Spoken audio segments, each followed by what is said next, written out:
So I'm going to ask you both. I'm going to give you a couple seconds to think about it. You are running a music festival.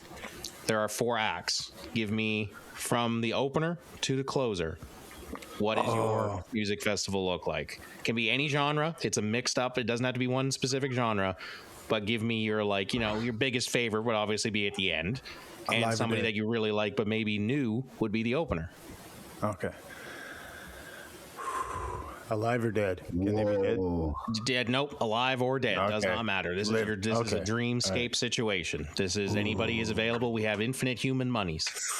All right. Can I start backwards like we kind of do our matches? I'm going to start from the finish. Like opener? You're going to start from the that's how I want. Start from the opener, go to the headliner. Okay. So I'm going to do oh my God. No, hold on. I have to narrow it down now. I was thinking like a whole match. I knew this was like 7 bands. I knew this because it's got to be 4. It's got to be 4. You got an opener, 2 middles, and then your big closer, which is probably like your favorite band. Okay. Ooh, interesting. Ooh. Okay. I know my main event. I know that. 100%. I'm locked in with that for sure. No problem. Oh my God. Okay, I'm gonna. do I want to open with them? I knew this would get the gears turning. I'm thankful who's jumping in want to go first. Yeah, if you're good, you go first. No, I'm not. I'm glad you wanted to go first. I'm trying to think. Okay, you know what? I'll give an example. I'll go first because I basically already know mine. So I'll go first because my opener would 1,000% be the Glorious Sons, for sure. Yeah, that would be the first act. They're the newest. They're probably the modern band that I've listened to like the most. The rest of them are much like, you know, bigger quote unquote names. Love them. Saw them at Fred Rock back in like 2013, back when they were nobodies, and have kind of followed their career all the way through. So the Glorious Sons would be opening up the day. They would be first. Second would most likely be a country artist, probably Eric Church, because he's kind of on that southern rock borderline between like rock and country. I don't like straight up like just country. Yeah, I like more of like the outlaw slash southern rock stuff for sure. Third place, it is a much older band, but one that I love deeply would probably be AC/DC. Would probably be the second to last out there. Like the classic rock, gets everybody going, get the people going. Expecting that. And then my headliner, my biggest name right now would probably be Post Malone. Because there you go. Posty fan. Old Posty. And if you haven't noticed, my music taste is literally all over the map because it would actually be insanely hard pressed for me to not put Dolly Parton on there. I'm not gonna lie to you. So I was literally teetering on like Merle Haggard or Louis Armstrong for one of them. So Merle Haggard is awesome. I will never. We pledge allegiance. The original outlaw, brother. He's brought them up for sure. He's brought them up once or twice. So have either you figured it out? I'm starting to lock them in my head. Okay. All right, I'm gonna go, and it's kind of all over the place, and I'm. This obviously isn't in cement because I would forever scratch my eyes out if. Okay, so I'm gonna open as we were just talking about with Louis Armstrong. Amazing. Yeah, right. And then I gotta keep it going with a little more modern stuff. This is like one of my all-time favorite artists ever. City in Color. I love Dallas Green. Oh, I've seen City in Color twice. So good. Yeah, incredible. And then I'm going to step it up a notch just because he's awesome in Alexis on Fire. So that's my third. Fourth is Coheed and Cambria. Coheed and Cambria ending the night. Wow. I knew that was favorite band of all time, I assume. My number one, I knew that. Yeah. My introduction to them was the Batman Arkham City soundtrack that they did. Oh, no way. I know a lot of people, it was like NXT or whatever, but... Nah, mine was before. Mine was, like I said, they did a couple songs for the Arkham City soundtrack, and I was like, who are these guys? I knew I was listening to them in like 2001. It has to be in order. Like it has to be like opener. Yep. And it's not set in stone. This is not a final test. Yeah. I know. Okay. Kendrick's opening. When I'm choosing, I'm like, this is the last. This is my final choice. This is it. This is it. Yeah. So Kendrick's first. Kendrick Lamar's opening. Prime. Then Jimi Hendrix is going to bring it back down and just soothe it right out to get you for an hour or two. Just get you ripped. Yeah. And then Slipknot. Jesus Christ. This is.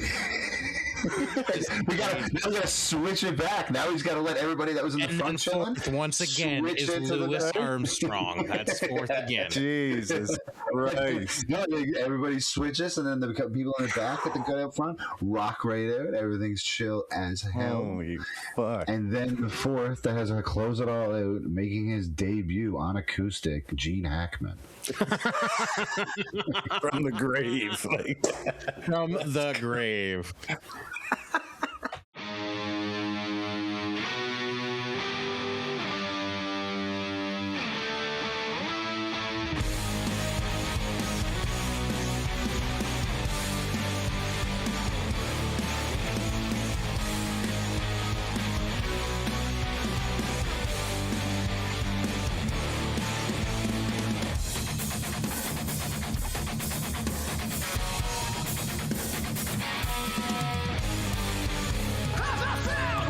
Welcome back, everyone, to Sabotage Everything, contributing to the scene. That is Nothing New by Johnny Deathwish. As always, they are Sabotage. Connors and New Hook. I am just Lyle. We are back on the scene. Crazy week in wrestling. We have a lot to cover here. Unfortunately, not all of it's good news. A lot of people, unfortunately, have lost their jobs. Yeah. So I'm not going to make light of that situation. It sucks to see anybody who's in one of the big companies, kind of get the rug pulled out from under them. But someone who's moving up and doing some cool stuff is our own Justin Newhook, who's going to Serbia for Power Slap after missing out on the Vegas rip. Tell us what's going on, buddy. Tell us what's happening. So contract's not signed yet, but we were told, the Canadians, especially me, myself, that the first show outside of the States that we will be on. So everything, they're just waiting for them to start sending out the contracts, but it's going to be crazy. Like I'm glad I'm not going back to Vegas, and I know it sounds like weird and not thankful or grateful, but Vegas just isn't my scene. It's cool, and it's cool to go down there, but I don't drink hardly, and I don't gamble. So being around all that for a week is like, okay. I spent most of my time in my hotel room just because it's not your thing, right? Yeah, it's not my thing. I went and seen a couple of things that was cool, and like you can go do a lot of things, but it's so expensive there, and I've never been to Serbia, so that's kind of cool. Don't know how that's going to go down. Like I'm pumped to try some food over there. That'll be interesting. Yeah, because like that's one of those countries that you don't hear of as being a massive tourist destination, but it looks. I've looked up some pictures just in prep for this, and it looks gorgeous. Yeah, so it's cool to go to these kinds of places. And you're right. I think as you get older, you lose the travel bug of just go to X place and drink. You want to go to a place with a little bit of culture. You want to go somewhere where it's like, I want to see this place, right? And not just black out the whole time. Yeah, it's going to be super cool because like I've been fortunate enough to see like Ireland, Scotland, places in the Middle East, Dubai, Kuwait, Oman, Djibouti. You ain't seen my booty. I didn't know if making a joke there was appropriate or not, but I was thinking the same thing. That's a funny name. Where, dude? You went where? Funny. Djibouti. Yes, and Seychelles. That was cool. But never been to Serbia, and it's like close to Greece. So I don't know. Try to go there. Sorry. How many flights do you need to get to Djibouti? Just one. One first class. Yeah. That's very funny. But no, it's that sounds like very exciting. And Power Slap obviously is like making waves all over the place. Like you see, a lot of those compilations are going crazy. You're getting a lot of views for per appearance. So this is really cool stuff, man. That's awesome. I appreciate it. Like my friend called me like the king of the side quests. I'm not saying I master them all. He didn't say master, but he's like you're just doing like all these crazy side quests, and it's just I don't know if it's the undiagnosed ADHD and not making light of it. My therapist thinks I have it, or just the desire to just learn and experience as much as possible. Coming from a small town and place in Newfoundland of like 20,000 people, you know, you only see bands when they're well past their prime, and then you get to get off the island and give me any opportunity. Yeah. And I think obviously the life you live is like pro wrestling gives you a leg up in this competition, I would think, in some way, right? Yeah, and there's a lot of indie wrestlers, a lot of pro wrestlers in there, so it's going to be interesting and see who he puts against. And excuse me, my first opponent was supposed to be a indie wrestler. That got squashed, and then the second one was supposed to be a Canadian indie wrestler, and then that got nixed because of the whole visa thing. So we'll see who they put me up against. I'm just excited. Like I said, I'm excited for the opportunity, and it's just going to be another story to tell. Yeah, that's awesome, and I'm sure we will have all the details here the very second. Another podcast. Yeah, oh yeah, absolutely. We definitely want to hear all about it, but that's super exciting. We had to get that out of the way because the rest of it is unfortunately what else we're talking about. It's not that fun, even though it's something that, you know, we've all been laid off or let go in some way. If you haven't, congratulations. I think you're one of the like 2% of people on the planet that's never been, you know, downsized in some way. I myself have been laid off and fired from a job I hated, so it didn't feel too bad. Laid off from a couple jobs I really did like, so that really sucked. But there was a huge release, a huge exodus from the WWE this week. I'll just go over, I'm not going to go through the developmental names, obviously terrible as well, but like there were some people got let go that were like in the middle of stuff that were shown on television. Mainline people: Kairi Sane, Aleister Black, Zelina Vega, the entirety of the Wyatt Six, Santos Escobar, the Motor City Machine Guns, Zoe Stark, Alba Fire, and Apollo Crews. Crazy. One someone posted about it, and they said the one benefit about this happening now in 2026 as compared to it's not a death sentence now in 2026, no, as opposed to when it was like back in 2010 or earlier, or you know, whatever, when before everything really popped off for the indies and other bigger companies. Excuse me. It's not a death sentence anymore, so that's the thankful thing. Is if you Matt Cardona said if you want to, you can rebrand yourself, or you can write off your name if you want to, and like both's fine. Like you've earned that right. 100%. You have so many more. They do have so many more opportunities and avenues to be able to make a living. Yeah. And what's interesting to me is you hit the nail right on the head, because that's what I was going to ask you. Do you think it's as big of a deal now? Because obviously, like, everybody wants to play in the majors. Like, if you're in a sport of any kind, your end goal in a perfect world is to be playing for the most money, biggest stage. You know, if you're a baseball player, you want to be playing for the Red Sox, the Jays.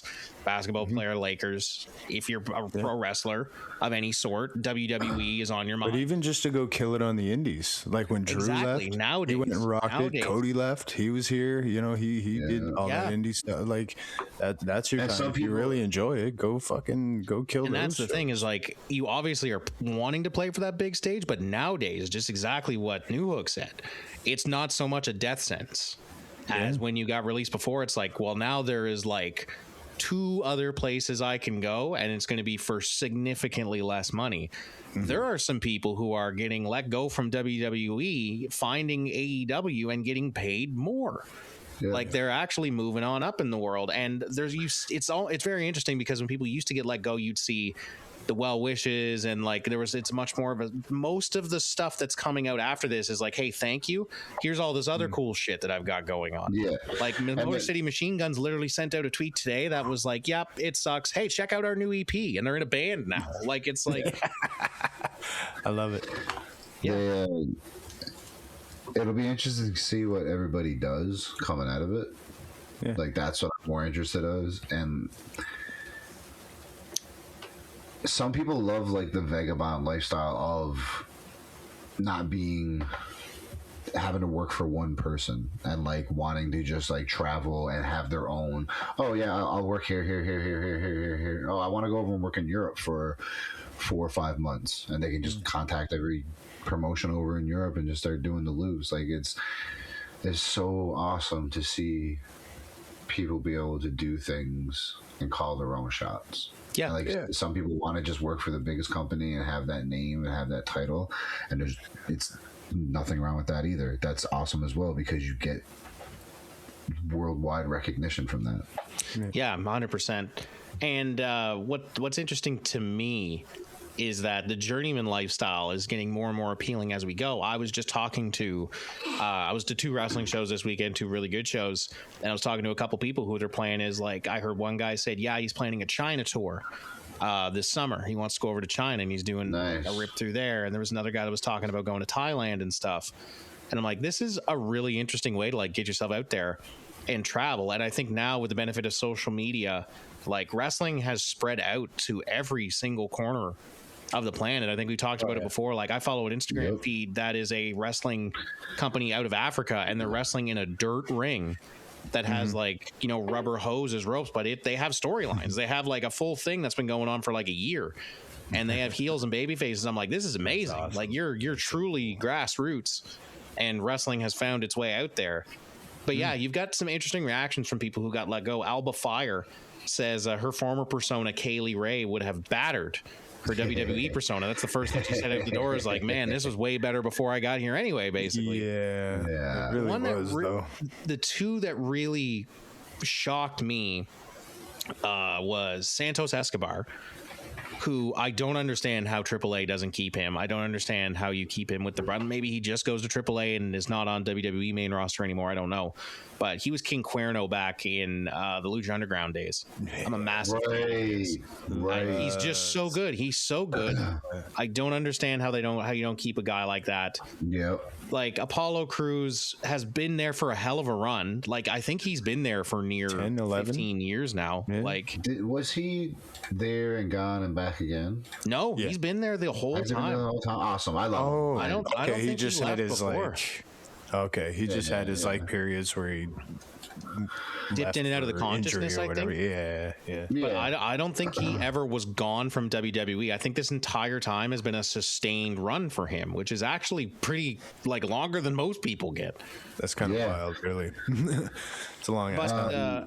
And then of course the Wyatt Six, which is you just got out of a long storyline with the MFTs fighting over a lantern, which is here or there with the supernatural, you know, spooky bullshit. They tried to do the urn thing, but no. They did, but it's like it's very crazy to me that these people are a tribute act to Bray Wyatt. It's a tribute act.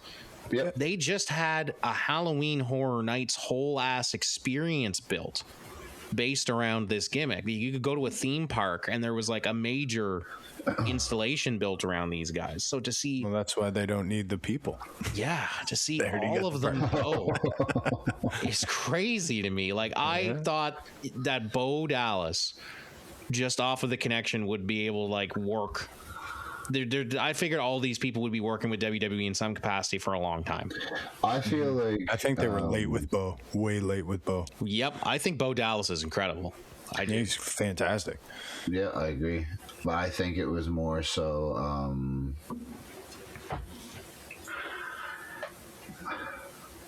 no one is going to be able to capture what Bray wanted.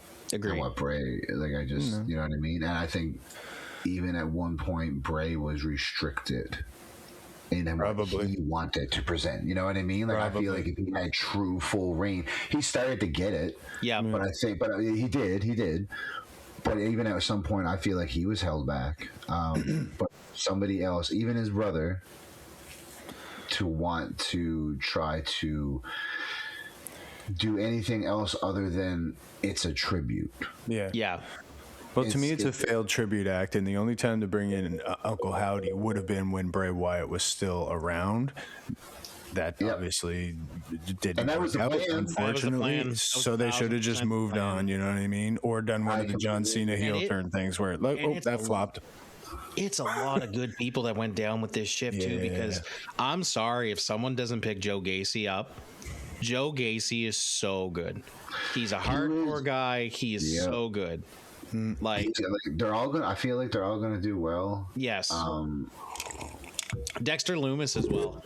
Love Dexter Lumis. Love what he was doing. And it was more so. It sucks because once they get brought up like that, they can't go back to what. There is no switching out. Exactly. You really live and die with the gimmick. You can't. And it sucks. It fucking sucks. Also, Nikki Cross, a big name in the women's division for a long time. Like the superhero gimmick got herself a women's championship.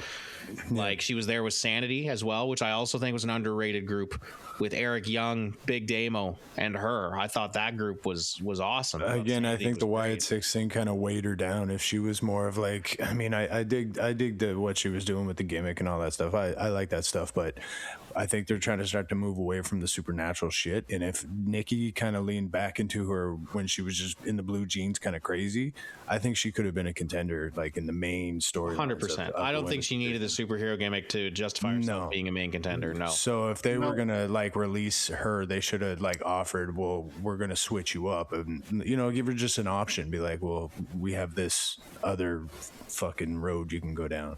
And another crazy one is Kairi Sane. That's pretty friend of Asuka. Like I just saw her on Raw. She's there all the time. Whenever Asuka was in frame, you saw Kairi, and they were kind of teasing them breaking up and having. I wanted to see that. Yeah. This is the one that's truly. What do you mean? Like that she was the most on television, I think, out of anybody else here. Maybe Asuka can use that. Be like, I went to the office and was like, what a and you saw people. I believe it was Jackie Redmond put out hashtags like "We want Kairi," and it was immediately taken down. They immediately said no. So I don't think there's a chance of her coming back. I think like these decisions are quite set in stone. The most really interesting social one was Aleister Black and Zelina Vega, because there's all those rumors floating out around there that originally before Pat McAfee was TKO'd in, I think there was whispers that Aleister Black was supposed to be the voices in Randy Orton's head. I've heard that. I would have so much rathered that. That would have been awesome. And because from what I've heard this from a couple different outlets, because if you look in the background of a lot of Randy promos when he's talking about voices in his head, Aleister Black is standing in the background of a lot of those promos, which Triple H, since he's taken over, does on purpose a lot. You'll see a lot of things get hinted at by who's in the background of certain segments nowadays. Yeah, I didn't know. I didn't realize that he was in the back. And what's interesting... Then we got Pat. What's interesting about this is that Aleister Black and Zelina Vega get released. There's tweets about obviously him leaving AEW, coming back. Will he go back to AEW? And you had people like Sean Dean and people that work for AEW putting on Twitter that we don't want him back. Apparently there's heat there, and there's backstage stuff about him not wanting to lose. So it's just... This is, of all the releases, of the batches of releases that have happened over the years, I think this is the one where I'm most like, everybody here is kind of a big deal. Like there's been times before where you let people go and it's like, okay, I don't really remember any of these people, but everybody here was just on TV in the last 2 months for sure. Most of them. And it's just some of them you're like, okay, well, where could you go with them, I guess? But like I'm trying to think it from a booker point of view. I'm not trying to think it from a financial point of view, because you can't say that you have all these crazy big houses, and like I understand like the more you make, the more you spend, and all those things, but you can't say it's a financial thing in my eyes. And I think there's a couple of things. This is the sign of the times, I think, because you look at Motor City Machine Guns getting let go. That is simply just a reflection of what WWE thinks of tag team wrestling. Because if you want a serious tag team division, you don't let the Motor City Machine Guns go over some of the teams you have sitting in the locker room also doing nothing. You choose to let go Alex Shelley and Chris Sabin. That just means you don't care about your tag team division. That's in my mind. I completely agree. I also feel like it was 10 years too late. Yes. Not too late signing them, sorry. I don't mean, But it's true. Never too late to sign Motor City Machine Guns. I think they should have been signed long ago. Long ago. Yeah, that's the better way to say that, sorry. And but Zoe Vince Stark have utilized them? No, Vince he wouldn't have. He would have changed that gimmick and made it something awful. Would have been Kai and Tai fucking bullshit, right? Yeah, it definitely would have been because don't even want to diatribe about that because he would misuse them so badly. Zoe Stark was an injury purgatory there for a while, so that's one of the names where I'm like, that sucks because she was something there for a minute, but then just kept getting hurt. The one that was involved with the Becky feud there for a while last year. There was Zoe Stark was injury unfortunately plagued for a little while there, and I think, is this a sign of the TKO effect? Is what one of the questions I have here, because obviously there's no house shows now; they don't exist. Is that why this kind of talent gets let go now? Is because there's not, we're only doing so many shows a year. There's no place to kind of put all this talent, even though you have it here. Like, I remember the system used to be, there was like 2 house show tours going on at the same time, so you'd have 2 different rosters traveling around, plus the people that are going to be on TV. Is this kind of lack of events now compared to what the schedule used to be? Does that lead to this? Is it a money thing? Because they haven't gotten more money than they have right now. Like, they're skyrocketing on budget. No, so I think it's just TKO not knowing. TKO just doesn't know what they're doing. I don't even think Triple H has full control of creative. Obviously not. I don't know. It just seems weird for Triple H to have a creative idea to bring all these celebrities in like that. Like, it's just kind of it's super weird to me. Oh no, I think it's been confirmed that the Pat McAfee thing was 100% a TKO decision. TKO. Okay, so that to me is yes. However, these releases there's 2 sides to this now, because Triple H didn't really hint at it being TKO, but TKO, there's both sides are kind of saying, well, it was the other one's call. So it's like there's no one really knows, I don't think, who made the decision for these people to be the ones to go. But like I said, it's just a big. Well, didn't Selena Vega find out on social media? Yeah, Zelina Vega said that they call her. Yeah. Yeah. And instead of it saying like Triple H or someone's name, it said TKO. And she's like, then she knew right there that something was off. And again, Zelina Vega had kind of a career resurgence on this run when she came back, won the United States Championship from Chelsea Green, has done some stuff. Unfortunately, I do think the things that her and Alistair were doing right now kind of just felt like Karrion Kross a little bit too much, especially the entrance. But at the same time, they're a good team. They can both go. Alistair Black is crazy good. So it's nuts to me that all of these people can't be bothered. There's nothing to do with any of them. That's what really it's strange. But I mean, if you look at the grand scheme of the entire roster, it's large. It's not as big as AEW's, but I mean, there's only so many people that can be featured. And if they're not going to, I think the times of these big groups of people getting released and then half of them ending up in AEW, I think that is over as well. Yep. So I do think, in a way, in a very it's a perverse way, I think this is good for indie wrestling, because you are going to see this injection of talent from WWE getting brought back into the fold. I definitely see a Santos Escobar showing up in AEW. 100%. If they're smart, they'll get somebody like Joe Gacy as well, because I think he's amazing. But guys like Apollo Crews, people like Zelina Vega and Alistair Black, apparently they're not going to AEW. So maybe those are kind of names that you'll see show up in an MLW or a GCW would be an amazing fit for someone like Joe Gacy. Yeah. I can see him going more GCW way. Yeah, for sure. I was weird that no one picked up Trevor Lee. That's his name, right? Trevor Lee. I think he's in MLW. I think he's in Major League Wrestling. Wow. Oh, I like MLW. Really, I like MLW. From time to time, it has. It's. That was like MJF staunting back when it was him, Alexander Hammerstone, and Richard Halliday as the Dynasty. I loved that shit. They had amazing. Pre-recorded promos of them at the pool, some really old Four Horsemen kind of stuff. It was awesome. See, that's when I liked MLW, but then it just got kind of It definitely has peaks and valleys. It has, but everything does, right?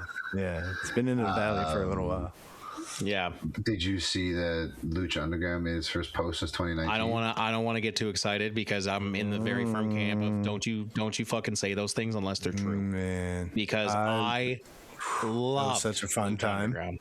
Lucha Underground was like legitimately the third place company at one point. I hated how much I liked it. It was so good. I don't think I'm supposed to like this. Yeah. I came at it from the exact same way as like a wrestler. I was like, this is all pre-recorded and there's no promos. It's like legit dramatization, like soap opera scenes.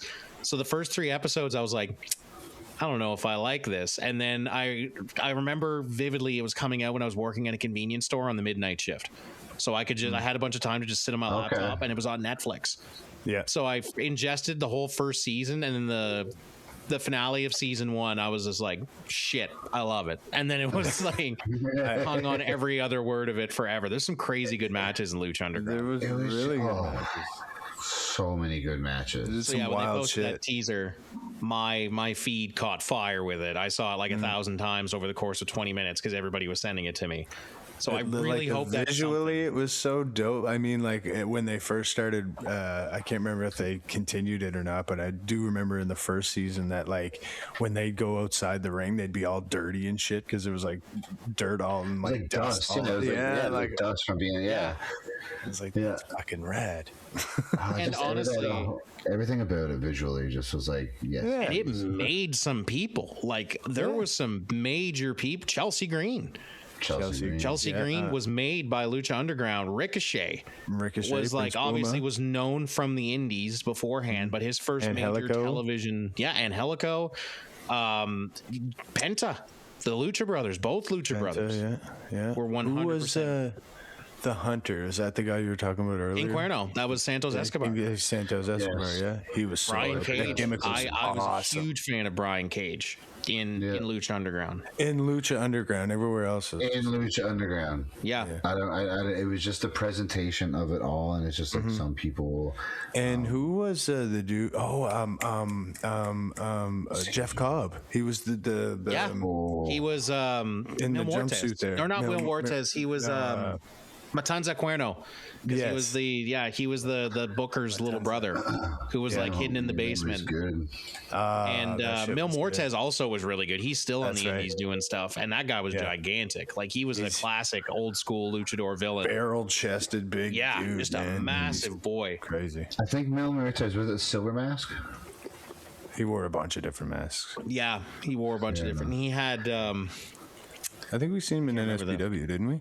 That's okay. Thank you. That's he's still on the indies. He's still doing his stuff on the indies. I think as Mil Muertes too. Has the same name, I think.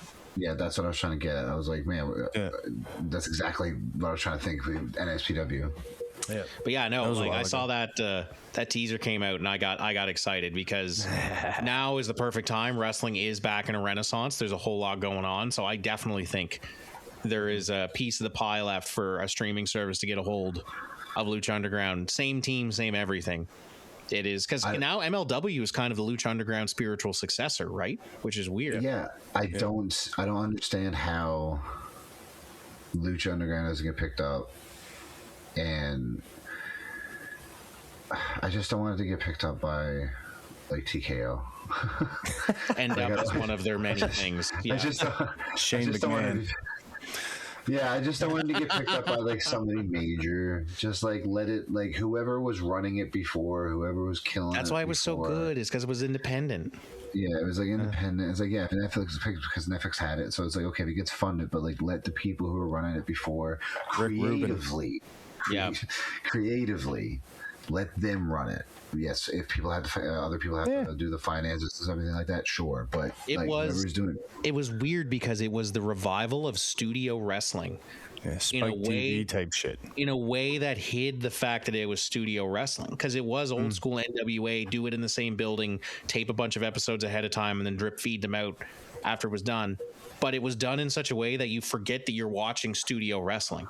Because you're in the temple and they present, like you said, the presentation was on a level that no other wrestling show has ever done. No, it was so good. And I don't know why it died. I didn't really follow the death. I did watch all the way up to the end when Jake Strong or Jake Hager, also in Power Slap. There's a match I like to see. Jake Strong. But yeah, he was their final champion. I think he won in the season 3 finale, and then it went on like indefinite hiatus. And there wasn't a massive crowd there. I think if you averaged out the amount of people there might have been like a couple of hundred.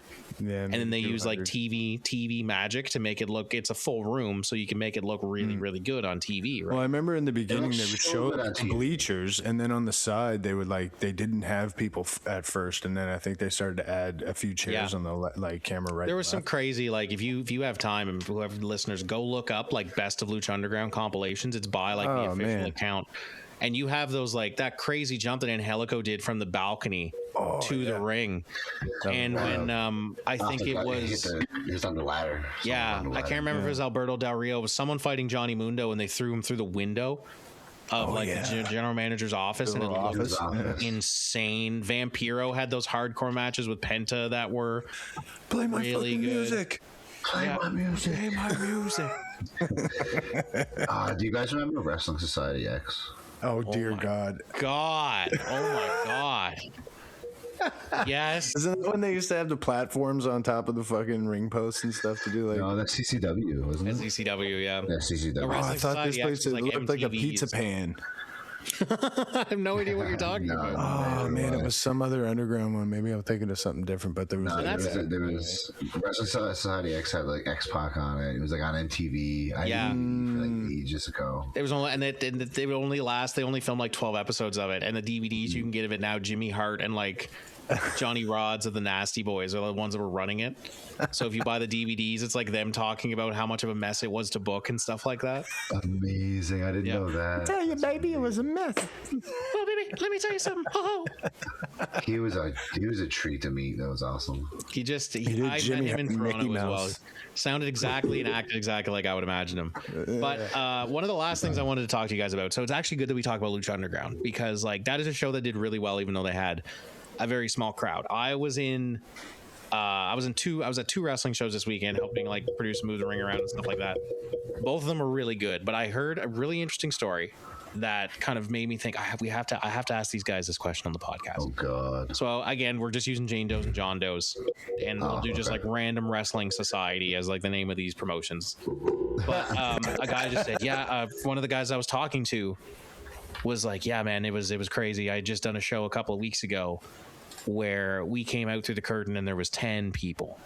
There was 10 people in the audience, and there was 7 or 8 matches on this show, and it was fully produced lights. People spent a lot of money to put this on. He's I felt so bad. And then I remembered a situation that I was in months ago, back when I still lived in Toronto, is that I went to a wrestling show and there was only about maybe 20 people in the audience, and it was genuinely one of the best wrestling shows I had seen indie wise in Toronto. All the matches were great.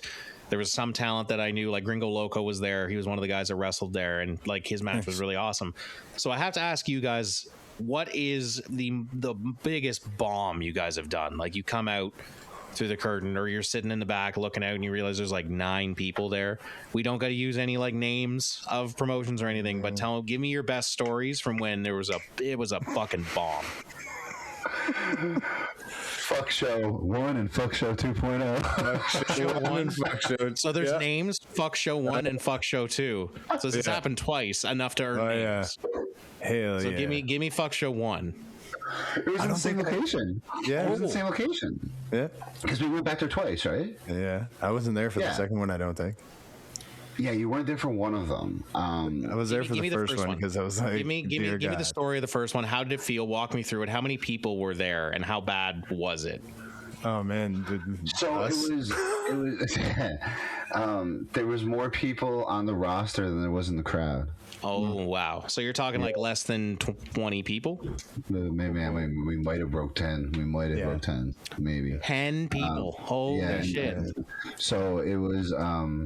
This is nothing on the company. Everyone knows who. When we say the location and everything. And let me tell you something. I don't think this has anything to do with the company. I think you can have an amazing company that puts on an amazing show. And I was saying to Connors, maybe there's something else going on in town that weekend. There is 3 other wrestling shows close. Who knows? What happened was, They're running at Greenwood, right? Greenwood. Yeah, the base. Yeah, the Basewood, the Air Force Base down the valley. At first, they only had it open to military people, and it was on a Saturday. I'm former Navy. I'm not staying on base on the weekend, like for an event. I'm not like, even if I live on base, I'm not, unless it's something crazy cool. And maybe people just didn't want to see wrestling, and maybe it wasn't, I don't know, but like nobody showed up.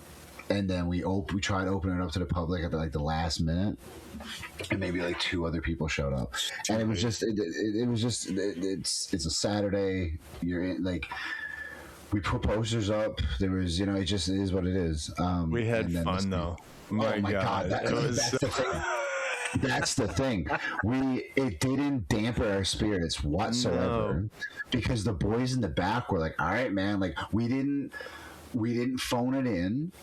No. We didn't bump as much, maybe, but we didn't phone it in. We went out there. We all had fun. We all had we entertained. We were still rookies at that point too. So the people that we were in there with, it was like a learning experience. So we got to have training matches with a minimal crowd, in front of people, in front of actual people, which I think there's some degree of. That's the best way to learn, right? Yeah. So that's interesting. That was going to be one of my questions: is did that kill it for you guys? No. Or so when you came out, you still gave it your all for that's good. I think that's the best attitude to go about. It helped us learn communication too, because the less people, the more quiet you got to be. So you got to work on how to communicate without telegraphing, megaphoning your shit across the room. It's like, when you have at least 50 to 100 people in the room, there's always going to be that dull hum, right? Of 4 or 5 people talking at once that kind of hides whatever's going on in the ring. Yeah. So I never thought of that. The added hurdle of you got less than 10 people and assumedly they're all in the front row. Right. Yeah. So it's, which is crazy because you think of the distance, so if you're in the center of the ring and a chin lock here, then you're calling a spot, you got 15 feet, 16, maybe 20 between you and depending on the size of the ring and the rows. So you got 20 feet of distance. That's pretty good sound dampening space on its own, especially depending on the size of the arena or venue you're in. And then any type of chatter on top of that. But we were in a little tiny hall. It was close. So it was the bar at the Greenwood base. Yeah. So it wasn't. We had the fake. Our entrance was right beside the bar. It was 10 feet from the bar. Yeah, but it was like I said, we had fun, man. Yeah, that's all that matters. Those nights, and the guys, we just went out there and we still get it. It was a full show. You know what I mean? Pretty sure there was an intermission. I'm pretty sure. Not that there needed to be, but I think we sold merch. That one. Yeah, I think yeah. Which is at the end of the day, that's what matters. So it was was Fuck Show 1 and Fuck Show 2 on the same weekend? No, that was a year apart. So we went. So they just tried the same. They did the same thing twice to do just for the military people. Yeah, man. We showed. Well, not. I think the second time it opened up to the public as well, but I don't know if it was. I think there was more than what there was the first show, but it definitely didn't break 20. The second show there was more people. There was oh my God, yeah, no, there was. It wasn't packed or anything, but there was more people. More than 10 people, I would assume. More than 2 handfuls. That's crazy because I think the lowest one I've ever been to, the lowest one I've ever been to, I think was 20. Was around 20 people, I think, was the least attended show. And I remember there was a couple people in the ring where you could tell they were either A, pissed, B, disappointed, or C, a mixture of the two. And it was we ain't bumping for this mess. I saw there was one, and I won't name names because it is somebody who's on the indies in Ontario quite a bit, but it was very much, you could just tell it was all right, just all strikes and we're taking her home in 3 minutes. This shit's gonna go over real quick. See, that sucks.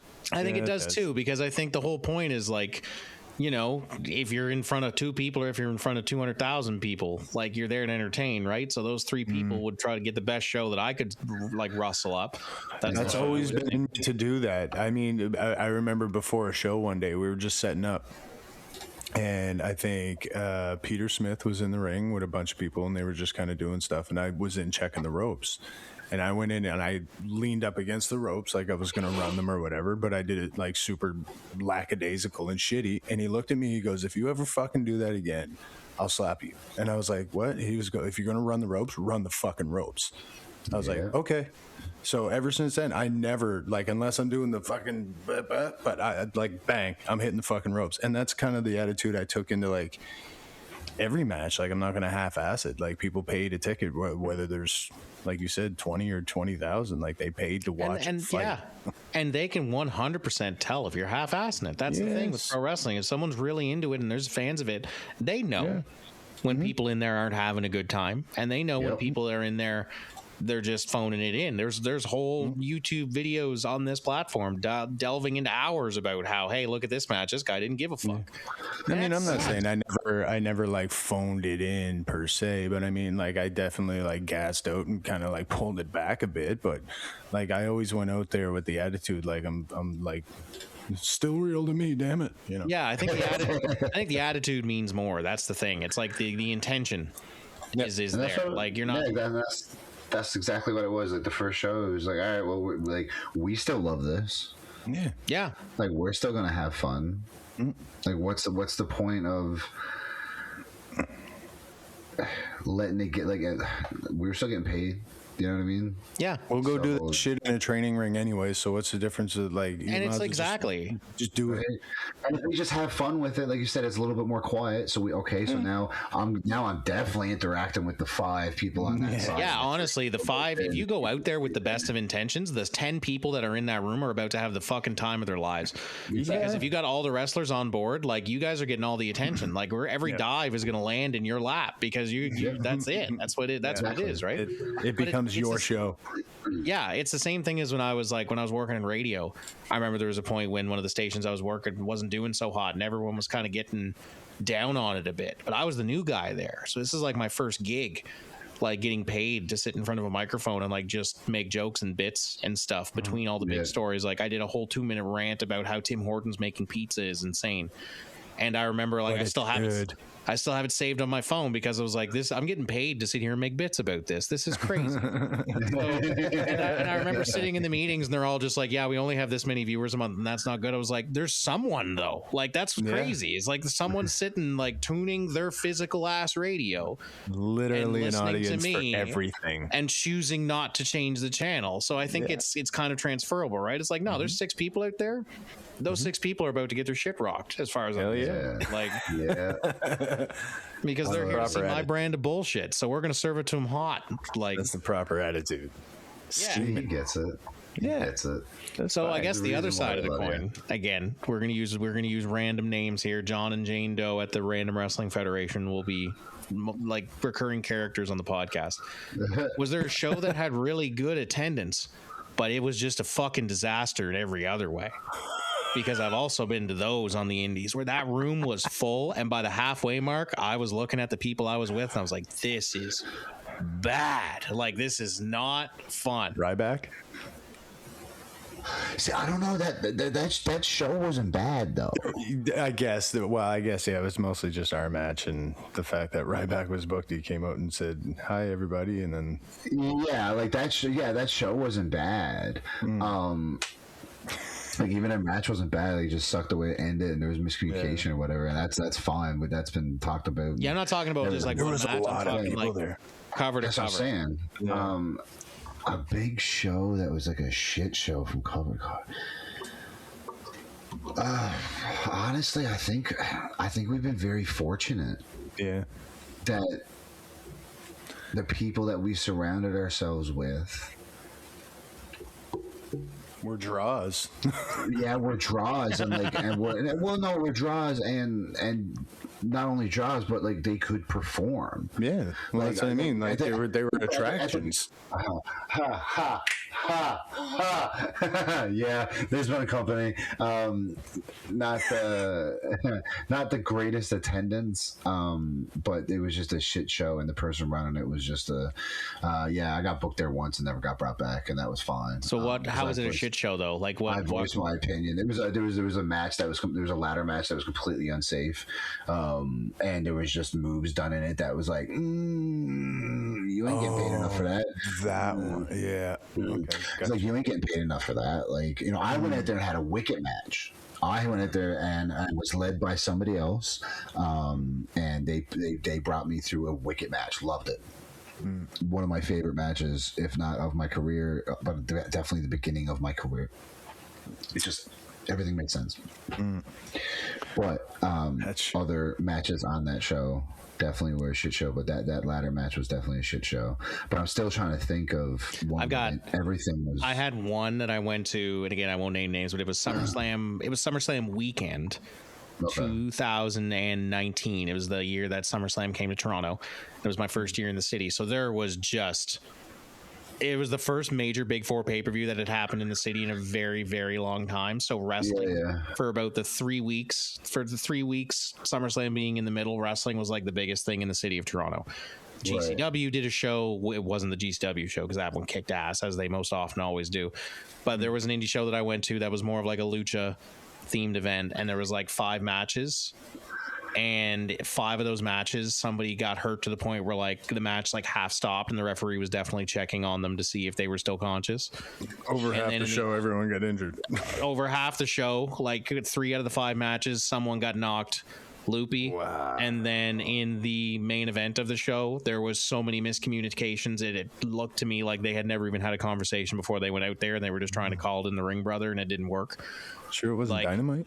There was one match on it that I would call like good, passable. Like, but the 4 other ones were like borderline trash. That was the show that I had in mind when I asked that question, because I think that was probably not the lowest attended show that I've been to, because it was in the middle of the street in Toronto, so it was like a street thing. Like, it was very cheap to get in, and it was like they blocked off a corner, and like it was a cool venue, but it was it just was not a good show. That sucks. See, I've been a part of shows where it's been a shit show right up until doors have opened. And then once the light turns on, everything falls into place. But it's like I've been a part of companies where like most of them aren't running right now anymore. But like where the owners and the bookers didn't know what the fuck they were doing, and I had to step in because nobody else wanted to. And this was just before we took over North Pro, so it was a great test for me. It was actually after I was done that tour, I messaged Connors and was like, we can do this. Like if I can run the show like that, and Connors has the understanding of how to make a show look the way it does and sound the way it does, and then we both like meet in the middle on the rest, it's like, all right, we can fucking do this. Because I do think there is a level where a bad show is more on the people backstage than it is on the workers. Because if you hire, like, if say it's like a 5-match card and it's all singles, that's 10 people. If you get 10 people that can't work and all the matches suck because the workers suck, how'd you get this far? Like, that's the first question. So I think most bad shows aren't the talent's fault 1,000%. It's just a breakdown in communication in some way. It is, it's the structure wasn't there. Unsafe is unsafe. Like, that's another thing. Like, if things just weren't gone through enough. But I don't think it can ever be 100% put on the workers in the ring. I think backstage and the bookers always has to have some kind of accountability for a poorly attended or a poorly put on show. Yeah. Well, I mean, you're the booker. I mean, the wrestlers are there. They're already there. Yeah. It's your job as the booker and promoter to put the fucking asses in seats for them to watch the people that are already there, That's I never try to blame the workers for a bad show. It's not the guys on the card. It's not the guys getting stale on the card. I'm sorry, people. Especially from a fan's point of view, too. I never like to blame the wrestlers, because it's like, man, I know that these guys are like, taking dumps on their head for me for like my Saturday evening entertainment, especially if it's an indie show, for not a whole lot of money in most cases, because like we've said on this before, if you get into the wrestling business to make money, oh wow, are you in for a watershed moment about 3 months in? Because I remember I had a conversation like that with somebody. It was in my part of the thing. It was in broadcasting, we went through broadcasting school and we all got our internships and we all went to our first job. And this guy left his first internship and went and did something else because he's like, yeah, I can't make a livable wage off this. Brother, it is your internship job in entertainment. What the hell did you expect to happen? My question to you. So whenever someone the comes easiest way to make $1 million in wrestling is to start with 3. It's just start with 3 million. I never heard that, but I love it. I haven't heard that in a while. But it's like, yeah, if you come into anything like show business related, wrestling especially, with like a we're here to make a profit mindset, you better change that mind real fast, because unless you're have some kind of abbreviation next to your name like TKO, WWE, HHH, anything, you're not going to be making an insane amount of money doing this until you're affiliated with those people or somebody close to them.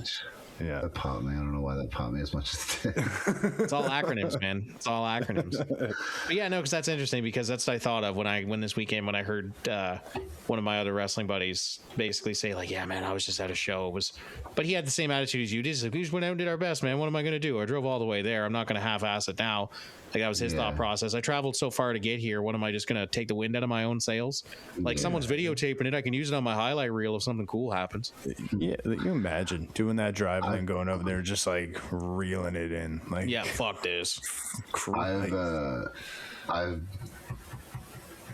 There's been shows where I've been on where other matches were shit shows, and like I don't know, I've gotten messages from fans about other shows that we weren't on, being like, "What the hell was this?" I don't know, like, yeah, but we're not there, so I don't know.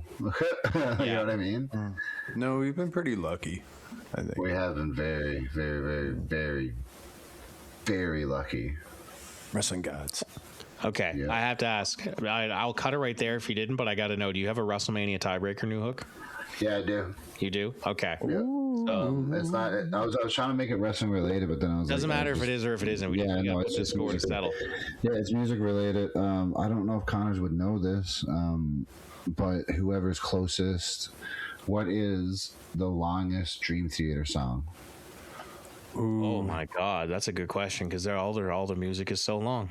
Yeah. And there's like a technicality to it, but not also at the same time. So it's it's because it's Dream Theater. So it's I'll explain it when I give the answer. I'm gonna say 13 minutes. Yeah, I was gonna go like 14 and a half. Just because I know sometimes they go like fucking long tell stories, bro. Okay, well, you're both very. How long did you say? I said 13 minutes, and he said 14 and a half. Okay, so Connors is closest. So Connors wins. 42 minutes. Oh, Jesus Christ. 42 minutes? 42 minutes. Okay, so there's once again, there's a technicality. Album. Well, so here, there's a technicality to it. Other songs that they have are around a 23-minute mark. You were actually at the concert; they played one of them. I can't remember which one it was. It was like 23 minutes long. But their whole concert sounds like one song, so you can't really distinguish it sometimes. Yeah. But okay. It's the 6 Degrees of Inner Turbulence, and what it is, it's the B-side of the album. So there's like 6 or 7 expenditures, or what's the word?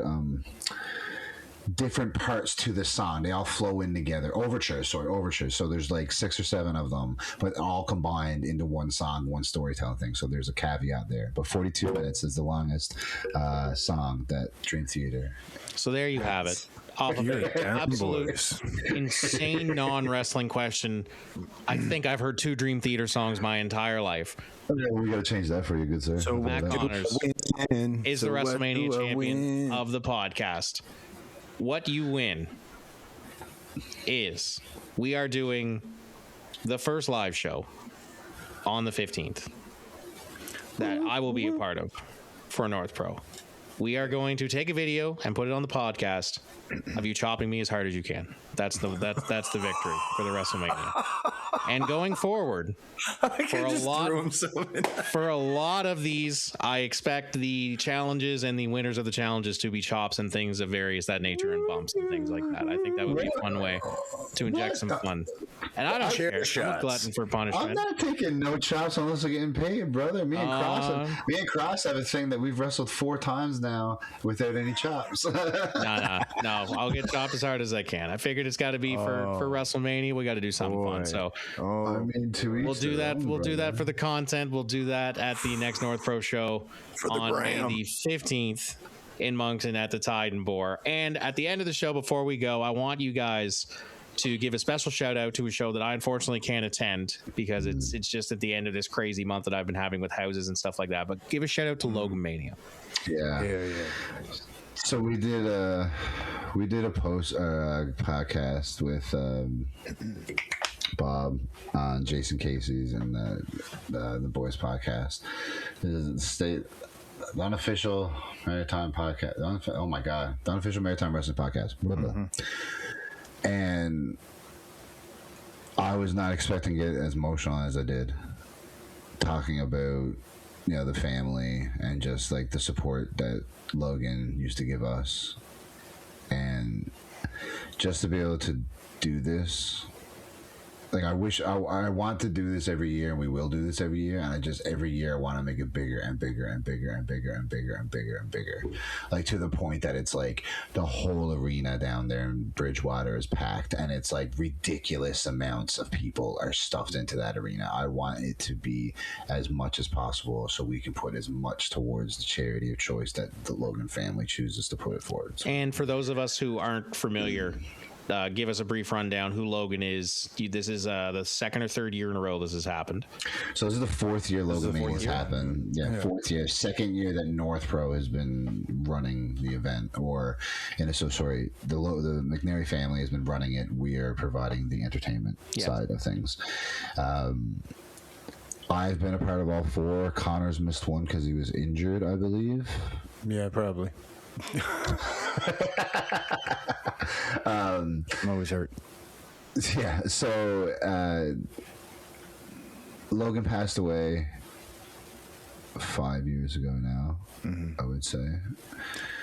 And he was a huge fan of ours. So when we got to come down to Bridgewater, he was one of the kids that was just up jumping the entire time.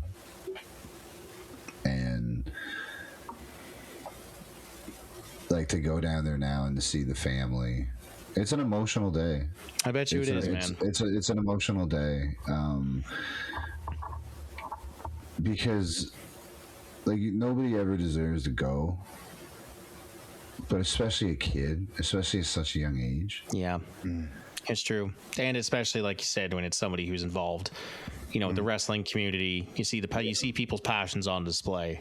Yeah, these shows, right? So for someone who is obviously so close to you guys and the fandom, it sucks, especially when it's an emotional day, I find, because it encompasses everything that he brought to a wrestling show himself as a fan. So everyone that day kind of feels like we're all watching as fans. We're all putting those masks on as a fan. You know what I mean? So even as workers, we're there to put on like the show that Logan would want to see, you know what I mean? In every match, we try to level it up in a way that, you can still see him sitting in the crowd, just like jumping around. Like I can visualize it, like it's there. That's amazing. Yeah. So like we're not out there trying to go crazy and do these crazy bumps or anything like that, but we're not. There's no one there. Like last year, Rudy versus DeLuca had to be top 3 matches I've seen in the Indies. Oh, that was a crazy, especially on the East Coast. Those guys went out there and destroyed it. Like everybody, it was everybody was out from behind the curtain watching it, the whole roster, everyone looking at each other like, what is going on? Like we were just there's a difference in the air that day. It's just everything seems some shows have a vibe. some shows when you get that perfect storm, right? It's for a good cause. You just got to be able to ride that lightning, man. You got to just understand what that day is and just ride. Everybody finds another gear. So obviously you can scan the QR code that's on the screen and get yourself tickets now. But give us, where is it, what time, what date, what arena, where can we? If you're on the East Coast, please heed my words and go check out this show, Logomania. Logomania is going to be down at Bridgewater at the Lunenburg County Lifestyle Center. It's the hockey arena, the sports center down there. I feel bad that I always forget how to say it because there's a bunch of words. The LCLC is what everyone calls it. Shows, the VIP opens at 6 and show starts at 7, I believe. Yes. And if you want more details and to get your tickets, like I said, just scan the QR code on the screen right now. You've seen the poster flipping through these episodes. Or just go to loganmania.org. Or go to loganmania.org. And if you can't go, please consider giving to the charity anyway. There's all kinds of things going on in this world, and if we can make some other families that are in similar situations better, whatever charity of choice it is, give whatever you can. It's always good to do. So on that note, this has been another episode of Sabotage Everything, contributing to the scene. That is Sabotage. Connors and New Hook. I am, as always, just Lyle. We will catch you next week. We're working on getting some more guests. Peep the socials for that. We'll talk to you all soon. See you next time.